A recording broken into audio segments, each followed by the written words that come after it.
शान्ताकारं भुजगशयनं पद्मनाभं सुरेशं विश्वाधारं गगनसदृशं मेघवर्णशुभांगं लक्ष्मीकान्तं कमलनयनं योगिभिर्ध्यानगम्यं वन्दे विष्णु भवभयहरं सर्वलोकैकनाथम्। ओम नमो भगवते वासुदेवाय।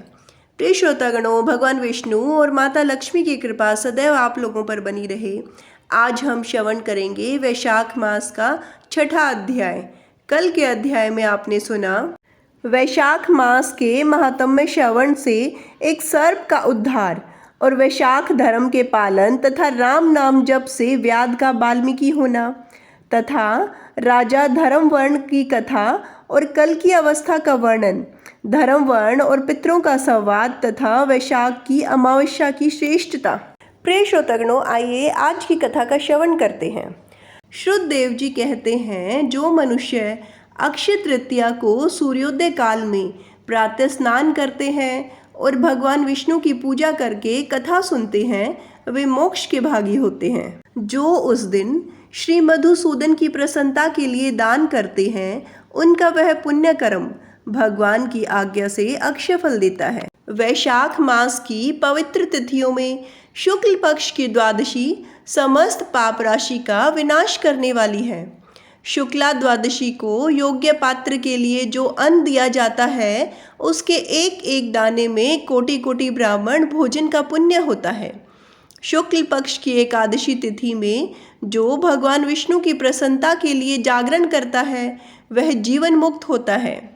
जो वैशाख की द्वादशी तिथि को तुलसी के कोमल दलों से भगवान विष्णु की पूजा करता है, वह समूचे कुल का उद्धार करके वैकुंठ लोक का अधिपति होता है। जो मनुष्य त्रयोदशी तिथि को दूध, दही, शक्कर, घी और शुद्ध मधु, इन 5 द्रव्यों से भगवान विष्णु की प्रसन्नता के लिए उनकी पूजा करता है तथा जो पंचामृत से भक्ति पूर्वक श्री हरि को स्नान कराता है, वह संपूर्ण कुल का उद्धार करके भगवान विष्णु के लोक में प्रतिष्ठित होता है। जो सायंकाल में भगवान विष्णु की प्रसन्नता के लिए शरबत देता है, वह अपने पुराने पाप को शीघ्र ही त्याग देता है।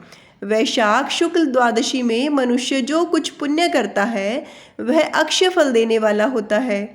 प्राचीन काल में काश्मीर देश में देवव्रत नामक एक ब्राह्मण थे।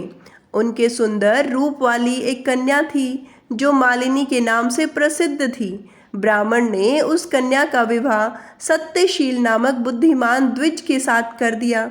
मालिनी कुमार्ग पर चलने वाली पुंछचली होकर स्वच्छंदता पूर्वक इधर उधर रहने लगी। वह केवल आभूषण धारण करने के लिए पति का जीवन चाहती थी, उसकी हितैषिणी नहीं थी। उसके घर में कामकाज करने के बहाने उपपति रहा करता था।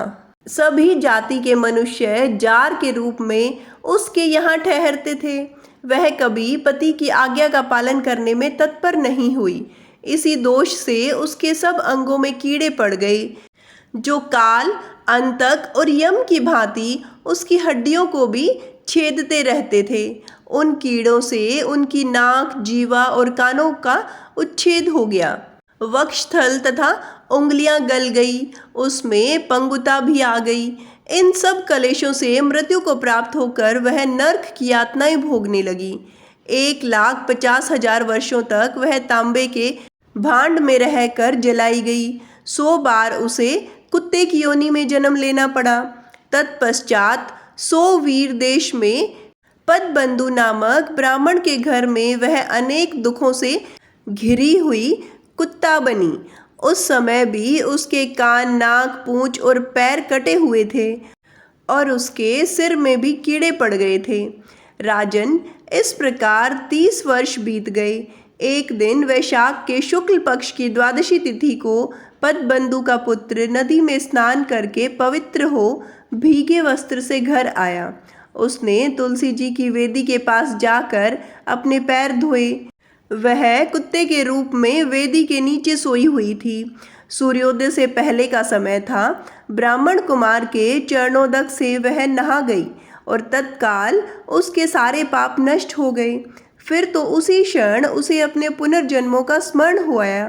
पहले के कर्मों की याद आने से वह कुत्ते के रूप में तपस्वी के पास जाकर दीनतापूर्वक पुकारने लगी, हे मुने, आप हमारी रक्षा करें। उसने पदबंधु मुनि के पुत्र से अपने पूर्व जन्म के दुराचार पूर्ण वृतांत सुनाए और यह भी कहा, ब्राह्मण, जो कोई भी दूसरी युवती पति के ऊपर वशीकरण का प्रयोग करती है वह दुराचारिणी मेरी ही तरह तांबे के पात्र में पकाई जाती है। पति स्वामी है, पति गुरु है और पति उत्तम देवता है। साध्वी स्त्री उस पति का अपराध करके कैसे सुख पा सकती है? पति का अपराध करने वाली स्त्री सैकड़ों बार पशु पक्षियों की योनि में और अरबों बार कीड़े की योनि में जन्म लेती है। इसलिए स्त्रियों को सदैव अपने पति की आज्ञा का पालन करना चाहिए। ब्राह्मण, आज मैं आपकी दृष्टि के सम्मुख आई हूँ। यदि आप मेरा उद्धार नहीं करेंगे तो मुझे पुनः इसी यातनापूर्ण घृणित जीवन का दर्शन करना पड़ेगा। अतः विप्रवर, मुझ पापचारिणी को वैशाख शुक्ल पक्ष में अपना पुण्य प्रदान करके उबार लीजिए। आपने जो पुण्य की वृद्धि करने वाली द्वादशी की है उसमें स्नान, दान और अन्न भोग कराने से जो पुण्य हुआ है उससे मुझ दुराचारिणी का भी उद्धार हो जाएगा। हे महाभाग, मुझ दुखिया के प्रति दया कीजिए। आपके स्वामी जगदीश्वर जनार्दन दीनों के रक्षक हैं। उनके भक्त भी उन्हीं के समान होते हैं। दीन वत्सल्य, मैं आपके दरवाजे पर रहने वाली एक कुत्ते के रूप में जीव हूँ। मुझ दीन के प्रति दया कीजिए, मेरा उद्धार कीजिए। अंत में मैं आप द्विजेंद्रिय को नमस्कार करती हूँ। उनका वचन सुनकर मुनि के पुत्र ने कहा, सब प्राणी अपने किए हुए कर्मों के ही सुख दुख रूप का फल भोगते हैं। जैसे सांप को दिया हुआ शर्करा मिश्रित दूध केवल विष की वृद्धि करता है, उसी प्रकार पापी को दिया हुआ पुण्य उसके पाप में सहायक होता है। मुनि कुमार के ऐसा कहने पर कुत्ता दुख में डूब गया और उसके पिता के पास जाकर आर्त स्वर में क्रंदन करते हुए बोली, पद्म बंधु बाबा, मैं तुम्हारे दरवाजे पर एक कुत्ता हूँ। मैंने सदा तुम्हारी जूठन खाई है। मेरी रक्षा करो, मुझे बचाओ। गृहस्थ महात्मा के घर पर जो पालतू जीव रहते हैं उनका उद्धार करना चाहिए। यह वेद वेदाओं का मत है। चांडाल, कोए, कुत्ते ये प्रतिदिन गृहस्थों के दिए हुए टुकड़े खाते हैं, अतः उनकी दया के पात्र हैं। जो अपने ही पाले हुए रोग आदि से ग्रस्त एवं असमर्थ प्राणी का उद्धार नहीं करता वह नरक में पड़ता है। यह विद्वानों का मत है। संसार की सृष्टि करने वाले भगवान विष्णु एक कुक्रता बनाकर स्वयं ही पत्नी, पुत्र आदि के ब्याज से समस्त जंतुओं का पालन करते हैं। अतः अपने पोष्य वर्ग की रक्षा करनी चाहिए। यह भगवान की आज्ञा है। दयालु होने के कारण आप मेरा उद्धार कीजिए। दुख से आतुर हुए कुत्ते की यह बात सुनकर घर में बैठा हुआ मुनिपुत्र तुरंत घर से बाहर निकला। इसी समय दयानिधि पदबंधु ने कुत्ते से पूछा, यह क्या वृतांत है? तब पुत्र ने सब समाचार कह सुनाया। उसे सुनकर पदबंधु बोला, बेटा, तुमने कुत्ते से ऐसा वचन क्यों कहा? साधु पुरुषों के मुंह से ऐसी बात नहीं निकलती। वत्स, देखो तो सब लोग दूसरों का उपकार करने के लिए उद्यत रहते हैं। चंद्रमा, सूर्य, वायु, रात्रि, अग्नि, जल, चंदन, वृक्ष और साधु पुरुष सदा दूसरों की भलाई में लगे रहते हैं। दैत्यों को महाबली जानकर महर्षि दधीचि ने देवताओं का उपकार करने के लिए दयापूर्वक उन्हें अपने शरीर की हड्डी दे दी थी। हे महाभाग, पूर्व काल में राजा शिवी ने कबूतर के प्राण बचाने के लिए भूखे बाज को अपने शरीर का मांस दे दिया था। पहले इस पृथ्वी पर जिमुतवाहन नामक राजा हुए हैं। उन्होंने एक सर्प का प्राण बचाने के लिए महात्मा गरुड़ को अपना जीवन समर्पित कर दिया था। इसलिए विद्वान ब्राह्मण को दयालु होना चाहिए।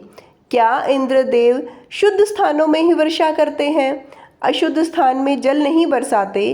क्या चंद्रमा चंडालों के घर में प्रकाश नहीं करते? अतः बार बार प्रार्थना करने वाली इस कुत्ते को मैं अपने पुण्यों से उद्धार करूँगा। इस प्रकार पुत्र की मान्यता का निराकरण करके परम बुद्धिमान पदबंधु ने संकल्प किया, कुत्ते ले, मैंने द्वादशी का महापुण्य तुझे दे दिया। ब्राह्मण के इतना कहते ही कुत्ते ने सहसा अपने प्राचीन शरीर का त्याग कर दिया और दिव्य देह धारण करके दिव्य वस्त्र आभूषणों से विभूषित हो गई। 10 दिशाओं को प्रकाशित करती हुई ब्राह्मण की आज्ञा ले स्वर्गलोक को चली गई। वहाँ महान सुखों का उपभोग करके इस पृथ्वी पर भगवान नर नारायण के अंश से उर्वशी नाम से प्रकट हुई। प्रिय श्रोतागणों, आज की कथा में इतना ही। उम्मीद है आपको कथा पसंद आई होगी। आगे की कथा सुनने के लिए जुड़े रहिए हमारे चैनल हमारी संस्कृति हमारे संस्कार से। धन्यवाद।